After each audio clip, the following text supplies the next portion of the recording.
High friends, welcome to our channel fancy fashion Shri.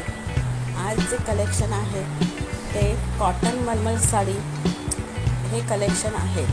याच्यामध्ये भरपूर variety आहे, भरपूर कलर्स आणि प्रिंट्स अवेलेबल आहेत. ही साडी ऑफिस वेअरसाठी खूपच कम्फर्टेबल आहे, कारण ती एकदम लाईट वेट आहे. आणि जर तुम्ही डेली वेअरसाठी घरी जर साडी यूज करत असाल तरी ही साडी खूप सुंदर, तर मला कमेंट्स करून नक्की सांगा. याची प्राईजही 999 आहे. आपल्या फ्रेंड्समध्ये शेअर करा. आपल्या चॅनलवर न्यू असाल तर सबस्क्राईब करा चॅनलला, बेल आयकन प्रेस करा, जेणेकरून असेच सुंदर कलेक्शन तुम्हाला पाहता येईल. लाईक करा, शेअर करा, सबस्क्राईब करा आणि आपले चॅनल एन्जॉय करा. Thanks for watching. See you soon. Bye.